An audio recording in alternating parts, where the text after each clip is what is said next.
Welcome to MarketPulse Pros and Pioneers.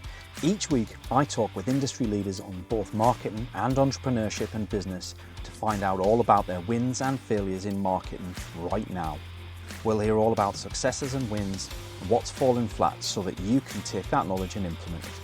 Learn from the best, from the folks who've been there and done it all, as well as people just like you. Thanks for joining us. This is MarketPulse Pros and Pioneers. Today, we're going to find out how mastering presence and performance, both on stage and off, can completely transform the way people respond to you, both in business and in life. Today's guest is Michael Allosso. He's a master communications expert, award-winning speaker and self-awareness specialist with a unique background in theatre, film and leadership coaching.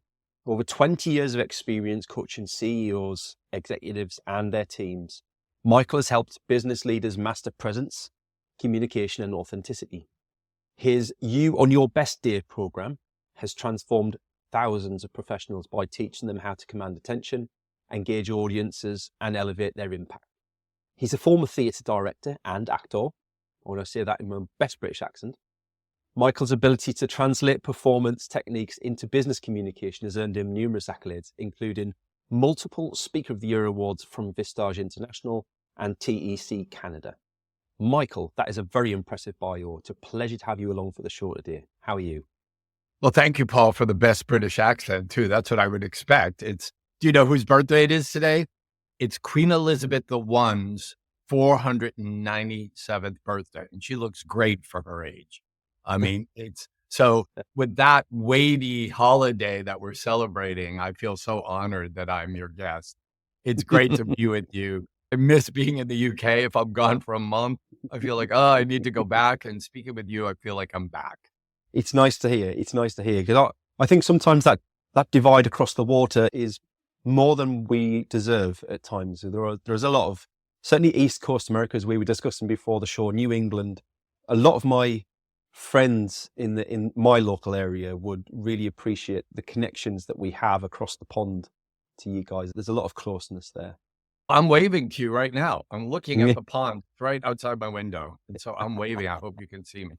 It's a beautiful pond. It's a beautiful pond. Michael, I think you're the first person that we've had that started out with a background in theatre, particularly. So it's amazing how many people get into marketing who come from a film background, certainly. And I know that theatre, if anything, is film but exaggerated. It's more, there has to be more of a connection in the moment.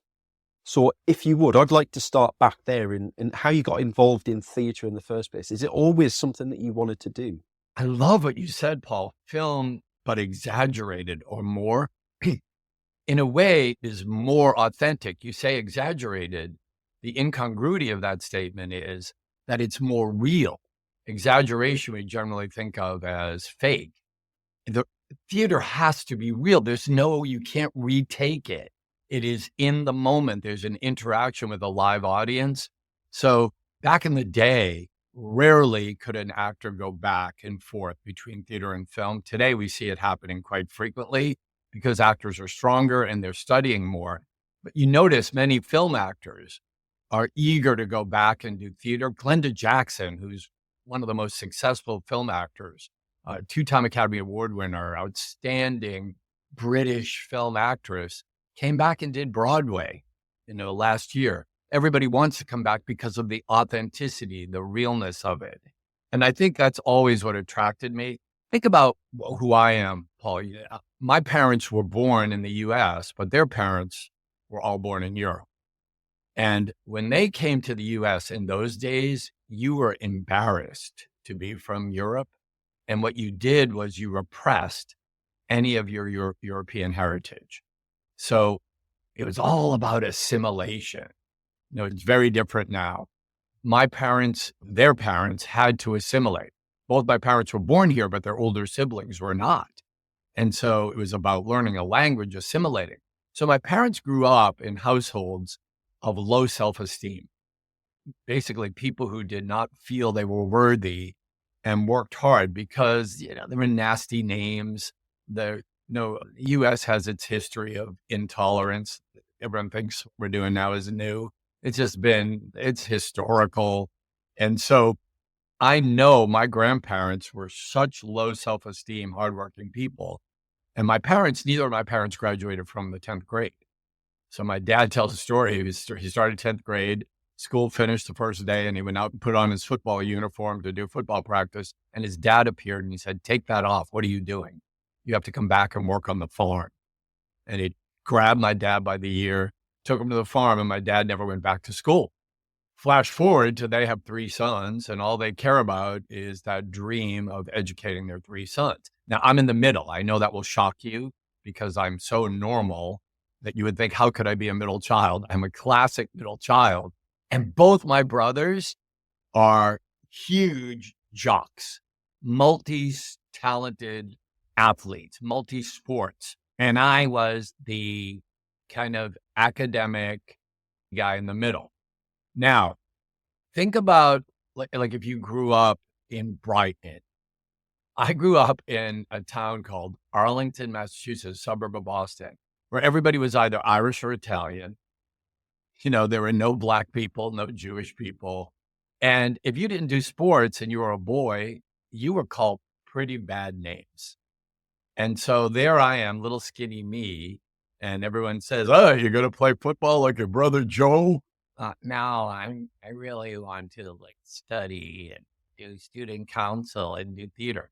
But I didn't have the confidence to do theater until my senior year of high school. I always knew I was attracted to acting, but I just wasn't confident enough to do it. And you know what finally made me confident? And this is the sad part of this, is because I had a hot girlfriend senior year. So finally, I had the confidence to do theater. How sad is that? And so that's when the moment began where I finally did this thing that I kept inside because I was afraid I'd be called names. And in that moment, either consciously or subconsciously, I said, I'm going to make sure other kids never feel this way and they see the power of theater. So the first 10 years of my career, I was a high school drama teacher. And I think the drive was I wanted to open up those kids earlier than I was opened up, for that incredible opportunity for them to express themselves, to do that through theater. Because think about what theater does educationally, Paul. You can cast everybody. If you choose a play, and not charity casting, you choose a play, you need the macho dude and you need the boy who's gay who doesn't know he's gay yet. You need the heavy girl who's struggling with her weight, and you need Miss Pretty Cheerleader Girl. You need them all in order to make the play, and you cast them in roles where they shine, where they're brilliant, and they learn to love and respect each other, because you can't make a play if only one person's good. It's like sports in so many ways, that you have to work together as that team. That was the magic for me, bringing those kids out. And then what I was discovering was, not only was I doing great things for kids and making them feel good about themselves, but I was making great art. Our theater, when you feel good about yourself, you make art. And so our plays, I'm as proud of anything I directed with high school kids as things I directed with professional actors in my career. Stunning pieces where these kids were brilliant. And so I became selfish at the end of 10 years, if you will. And I said, am I going to be happy when I'm 80 years old and the parents are making testimonials about how I changed their kids' lives and gave me a gold watch? Is that going to give me the fulfillment that I need? And so that's when I made the decision to go get my Master's of Fine Arts in directing, to immerse myself in the professional theater.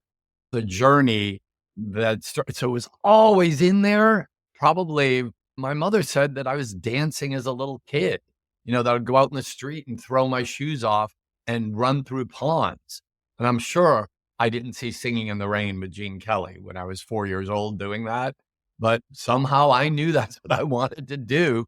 And I was never going to march the same drummer as my older brother or my dad, the macho fireman. I always knew I had a singular song that I wanted to sing. It was just having the strength to sing that song. I think when you've got that much creative energy sat within you, it always finds a way to leak out in the end. You can compress it and hide it and control it for so long, but I think it always finds a way out. But I think that what you said about, helping young people to find their way to let it out at an earlier age and make it more of an accepted path for kids to go without that kind of negative aspect, that negative. And I completely see where you're coming from with that, because even here in the UK, I can see where that is the same.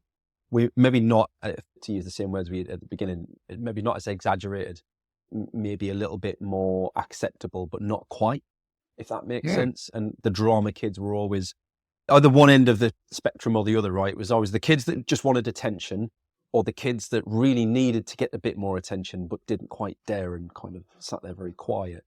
And I think it takes a courageous person to help kind of change young people's perception, I think is the word I'm looking for, the young people's perception of that. And I think you're absolutely right. It takes all sorts. You need all the angles to do that.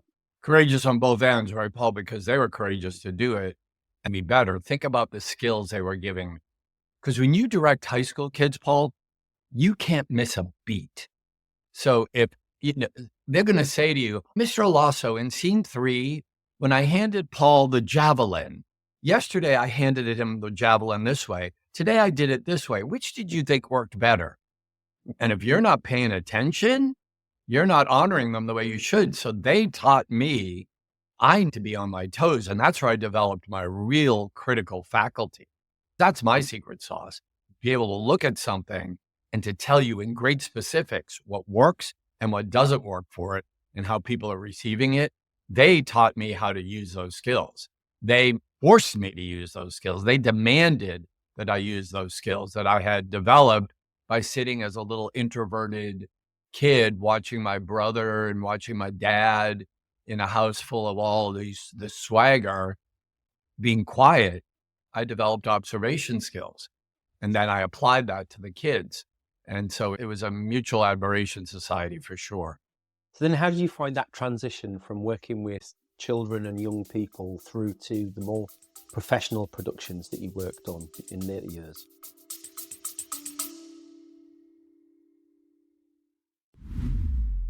Special shout out in today's episode for our charity partners, ADHD Liberty, led by Sarah Templeton, who are part of the fight to prevent the school to prison pipeline for ADHD and neurodiverse individuals. If you'd like to find out more, you can visit them. The show links are in the notes below, and I would encourage you to go along and have a look and educate yourself on their fight. It's an incredibly important cause, and we're super proud to have them as charity partners for the MarketPulse Frozen Pioneers podcast. Thank you. Enjoy the rest of your episode.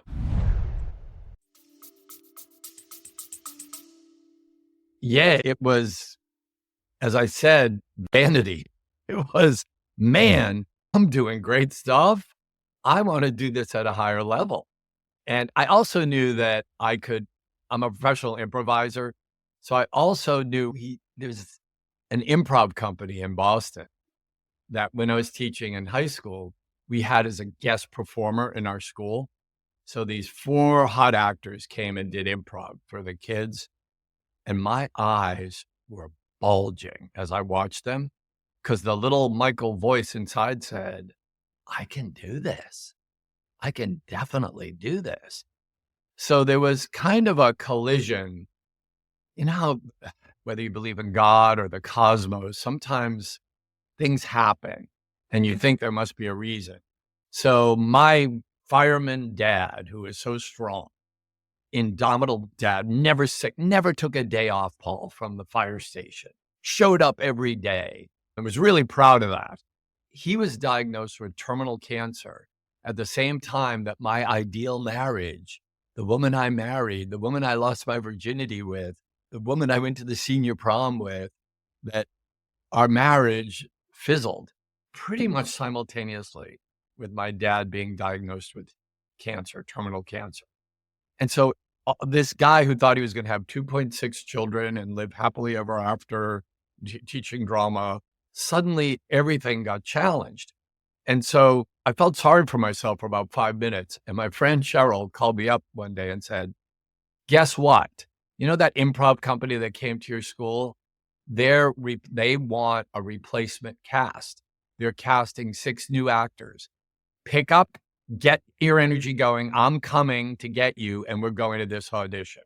So Paul, this was an amazing audition. There were hundreds of actors, all thinking they were funny, who were put up on stage and were told, do a blues song about javelins, do a country and Western song about the UK, go. And you had no preparation time. And so the hundreds of people did this. And then they narrowed it down to 26 people to come in and do a lengthy audition. I got there and they put us through a day of ropes. At the end of the day, they hired 10 people for a week because they said, this audition's not over. We're going to pay you a week's salary and you're going to do improv for a week and we're going to see who the 6 people are. And 4 of you are going to go home and 6 of you are going to stay. I mean, this was long before these reality TV shows. I was in the reality TV show. And I'm sure you know this about me, Paul. I'm deeply competitive. And so there was no way, now that I had made it to this point, that I was going to be one of those 4 people. And so that competitive thing drove me.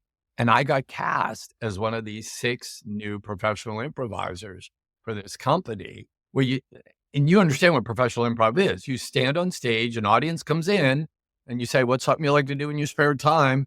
And someone says, ski in the Alps. And suddenly you're doing a scene or a song about skiing in the Alps immediately. You have a tiny little huddle time and away you go. It was a major transition for me. That told me that I had these professional skills. And that was as I was rounding, I think I was past the midpoint of my teaching career. So I did the professional improv and taught at the same time, which was huge. It was hard to balance those two. And so that was a huge catalyst. And so that with the pride in looking at these beautiful plays. And of course, I'm competitive. We entered festivals. We didn't just do them for ourselves. And we won festivals. And that's it. You know, you have those kids suddenly who were socially awkward.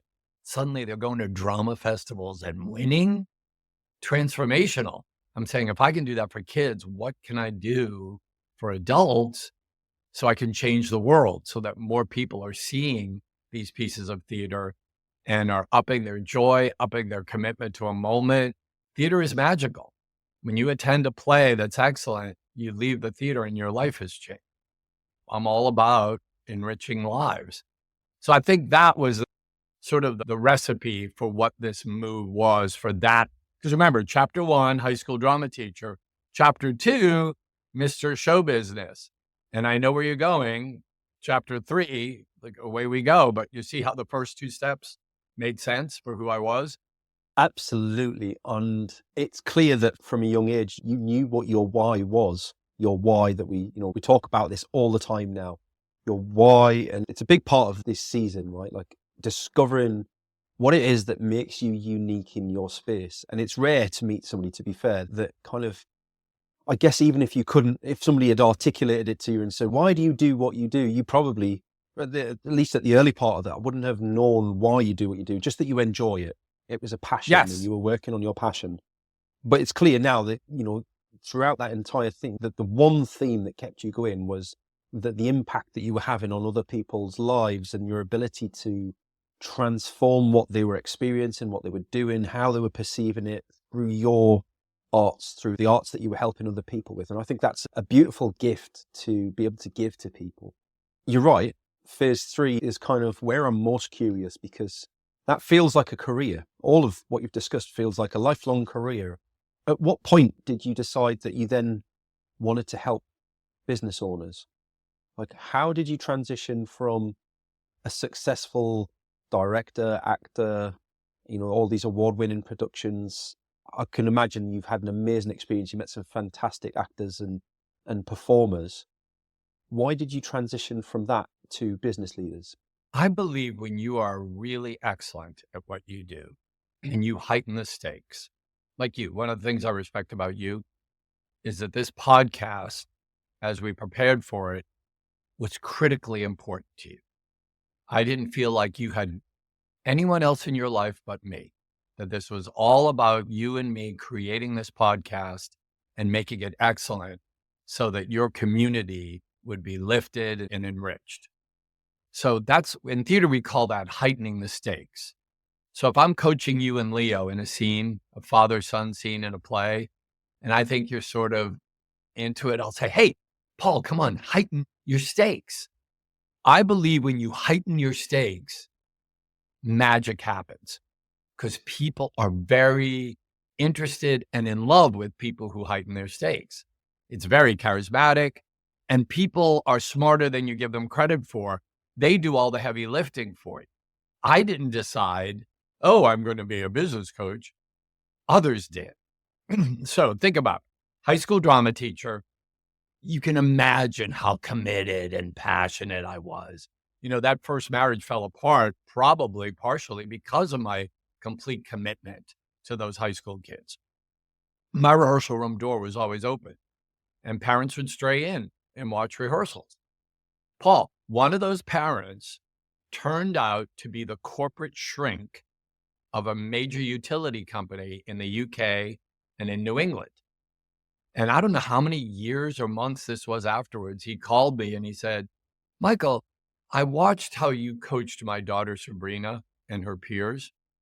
Do you think you could translate those skills to coaching a CEO? Because I'm the corporate shrink of this utility company and I'm running out of things to do with my CEO. Do you think you could translate those skills to that? And you know me well enough, Paul. I'm not big on the no word. That's why I'm doing this podcast with you. So I said, oh yeah, sure, I can do that. Well, when I hung up with him, I went and looked up CEO in the dictionary. Does your viewership know what a dictionary is? Yeah, so I didn't even know what a CEO was. What's a CEO? They brought me in, Paul. HR interviewed me for 3 hours on straight back chairs like this. It was like a grilling. I thought I was going to prison. At the end of the 3 hours, they not only gave me the CEO to coach, but the 9 VPs in line to be the next, in UK, you call them more managing directors, I guess, in line to be the next big shot, because the CEO had already announced that he was leaving. So yes, they not only gave me the CEO to coach, but these other 9 people.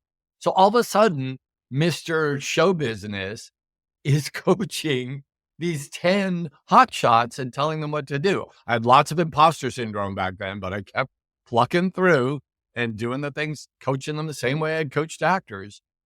One of them turned out to be in this leadership group, and he said, I need to hire you to come to observe me in this leadership. So I went with my trusty legal pad that I always have, and I took notes through the whole meeting. They were about to process a confidential issue. The chair of the group dismissed me. And as I was walking out the door, he said, hey, you took a lot of notes. Read those notes. And I said, oh, well, my notes for my client are confidential. He said, bull, you were taking notes about everybody. So this was in Boston. And he said, read them, spill them. So I read all my notes. Paul, it was either that night or the next day, he called me and he said, I want you to be a speaker. He said, I'm going to hire you for this was fall of 2003.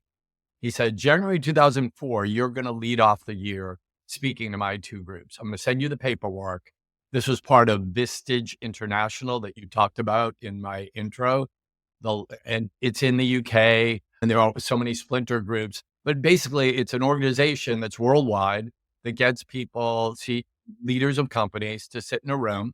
You have, 14 to 20 disparate groups, and they meet monthly.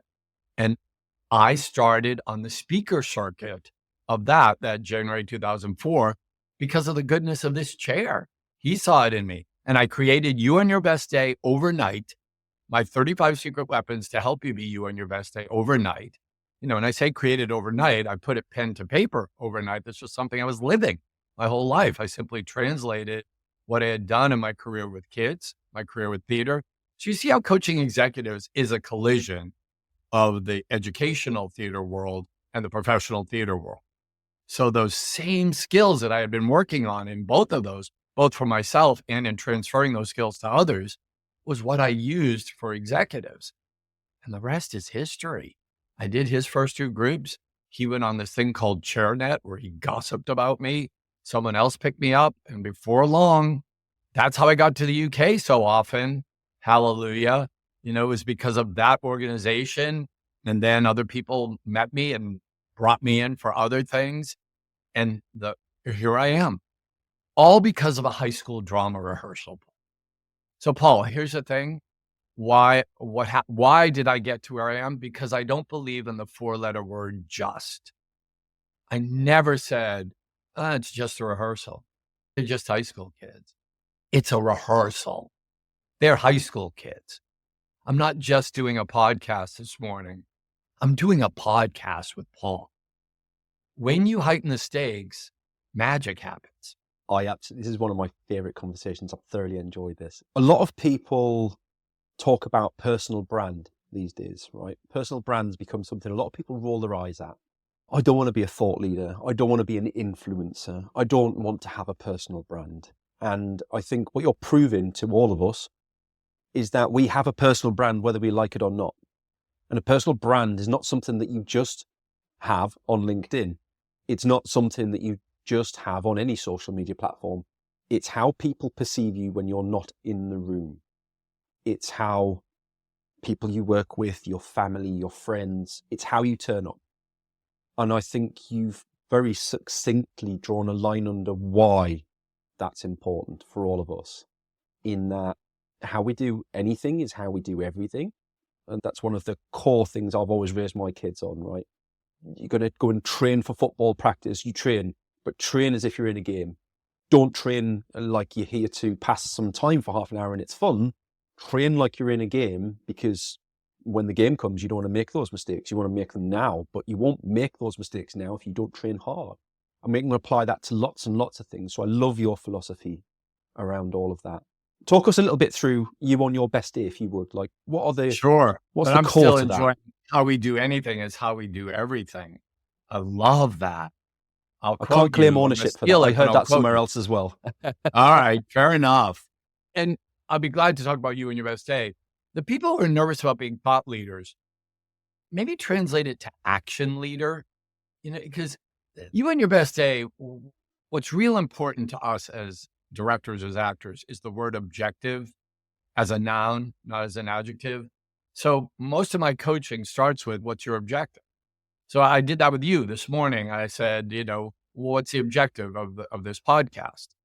So we define objective as, what do you want the audience to leave and do at the end of the event? Not think, not feel, but do. What do you want people to do? And so once I know the objective, then I'm able to serve you and to serve the podcast. So in theater, we have another thing. So objective is your desired result. By the end of the meeting, we have this other thing called super objective. So super objective is what the objective sits under. It's what we want on our tombstone. So mine is secret weapon number 35 of the 35, that every single human being I meet, whether it's you during this podcast, it's the cab driver, whether it's my family member, they're going to be better after meeting me. And so that's what carries me through a day. And that's the philosophy behind you and your best day. The most important word is authenticity. And what most people struggle with is they want to challenge me. Well, if you're excellent all the time, that can't be authentic. You just have to. So I say, well, what those people do is they play the obstacle instead of playing the objective. Do you understand that distinction, Paul? So people under the guise of authenticity say, well, my back hurts today, so how is it authentic for me?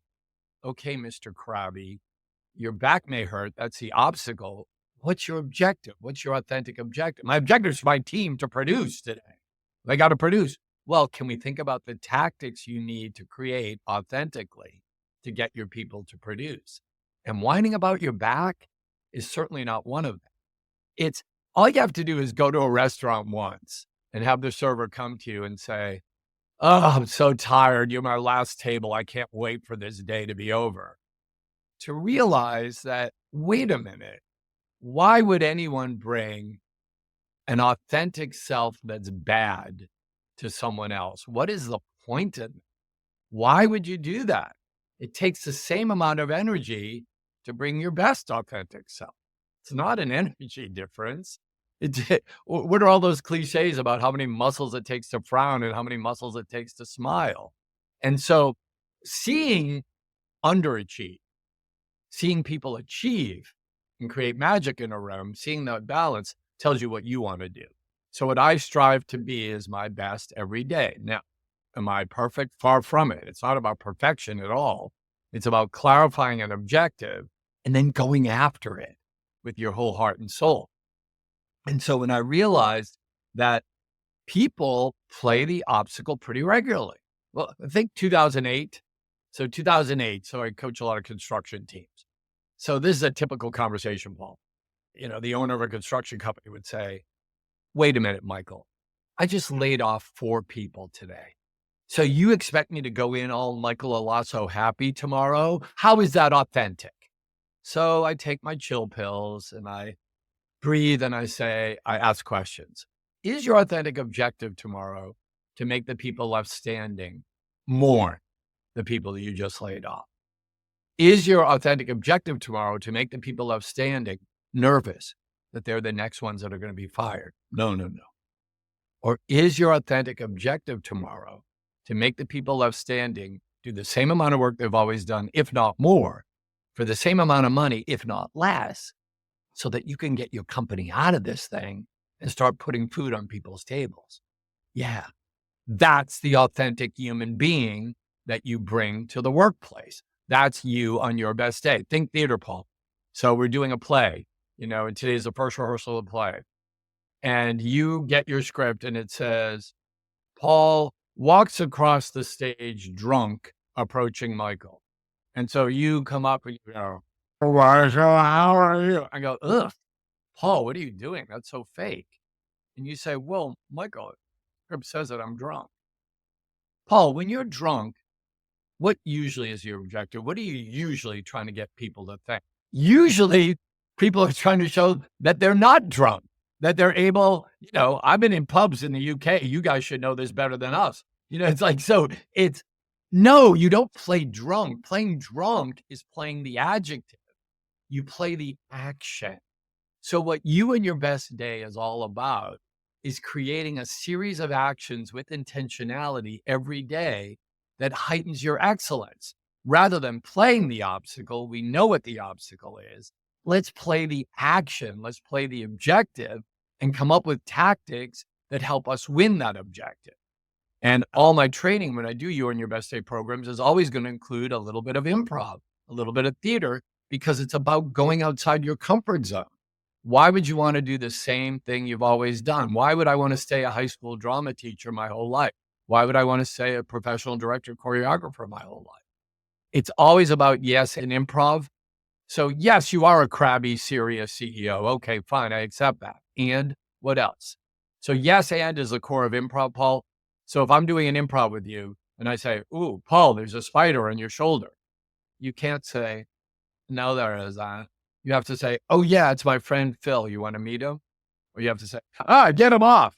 That's yes and. Same about life. Okay, you're crabby and your back hurts. Yes, and what else? And I want to make my team better today.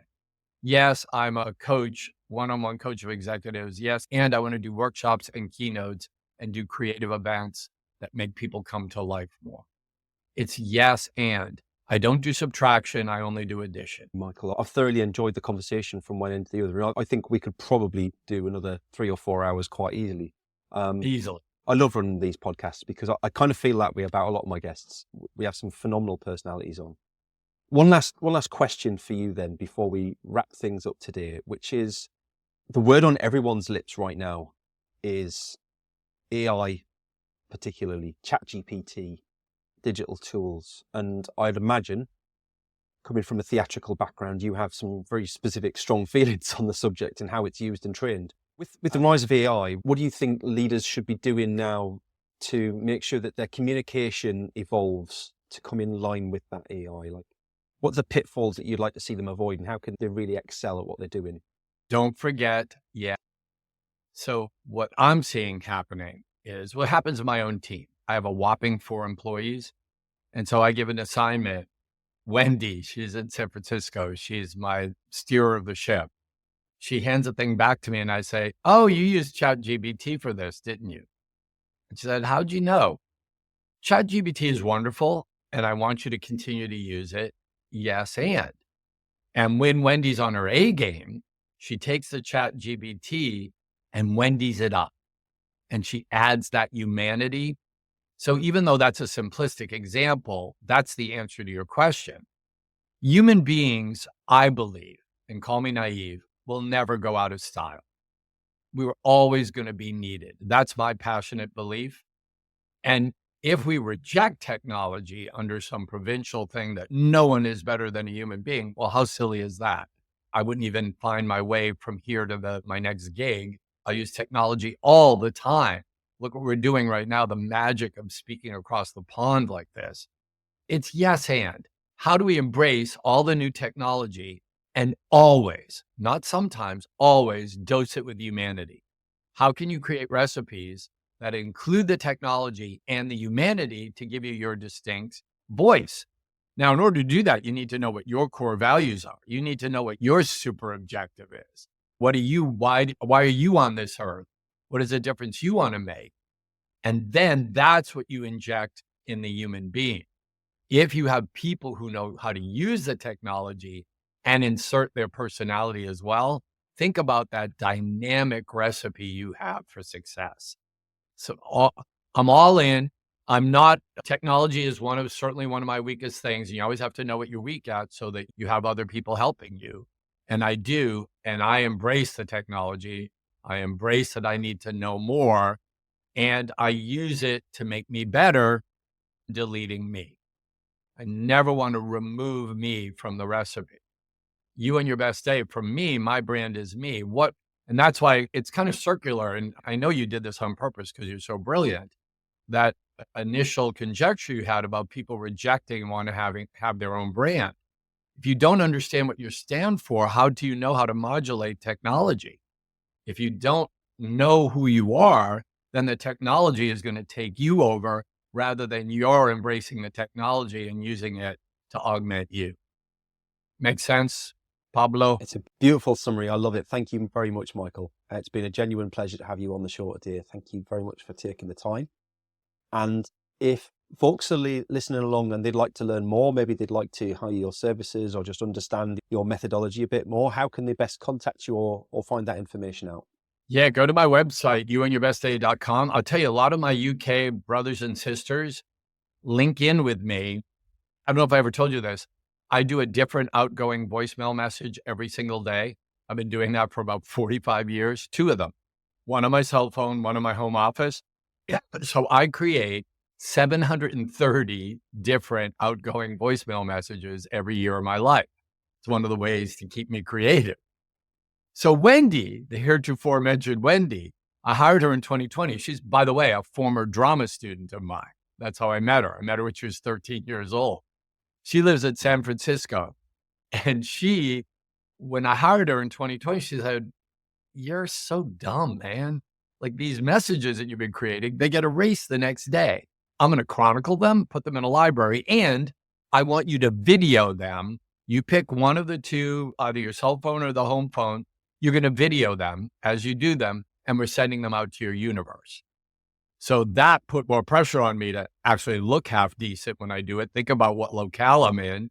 And so now my UK folks are watching those videos. India's ahead of you. So when I wake up in the morning, my phone is exploding, first with my buddies in India who say, "Today's message was very good, better than yesterday." And then the UK people saying, "Oh, yes, this was a little less boring than yesterday." So I get my feedback as it comes further west across the pond. And it's so much fun. And I was totally exaggerating. But the UK folks are actually, they're better than the Americans of telling me what's good. And that's a myth about the UK, brother, is that every time I come to the UK, "Oh, Michael, we're not effusive here. We don't call people out for excellence the way you do." Bull. When I'm in the UK, I get such beautiful, specific, and to this day, my messages from my UK buddies, constituents, clients, I think is actually very powerful. And so I was totally making a joke about, yes, better than yesterday, but boring. No, that's more, don't get me going on Americans. So that's what I want your teams to do, is start with that. And then think about the services I offer: one-on-one coaching, which all over the world, workshops where I love going, give me any excuse to come to the UK, please. And then once a year, and someday you have to do this, big guy, for 2.5 days here on the coast of Maine, I do a retreat. And so this year it's September 9th through 11, no, September 11th through 13th, 2.5 days of sheer improv. And I do it on a farm up here in Maine where there are goats and chickens. And it's exercise after exercise, getting you to go outside your comfort zone and applying that to leadership. There's a giant barn on this farm that has a stake, quite lovely farm. And the owner of the farm is also a gourmet cook who cooks for us while we're there.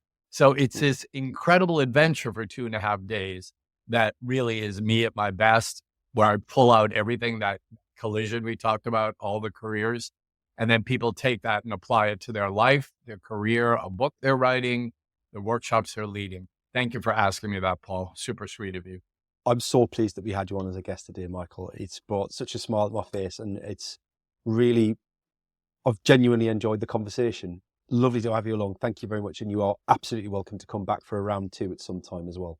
And people at home, thank you very much for watching along. I'm sure you've been both entertained and have learned something very substantial today as well. I've really enjoyed the points that Michael's made, and I hope that it makes a big difference in your own corporate life, your personal life, and if nothing else, that you've enjoyed and had fun today, which I think is important now and again as well, right? Take care, and I will see you next week. Bye-bye. Thanks for joining us for today's show. I hope you enjoyed it. If you'd like to feature on a future show, or you've got some ideas for folks who would make a great guest, please drop us a line. Contact details are in the show notes, and I'd love to hear from you. Your host today was me, Paul Banks, founder at Javelin Content Management. Here at Javelin, we specialise in helping busy business owners just like you to repurpose video content, taking all the stress and tech problems away and turning your long-form video into literally hundreds of pieces of content without breaking the bank. We describe it as getting ideas out of your head into video and out to your socials. If you want to launch your personal brand, become the vendor of choice for your audience, or maximise your sales revenue impact, we'd love to hear from you. Join us next Wednesday for the next episode, and don't forget to subscribe and give us a review. Our podcast is only possible with your continued support.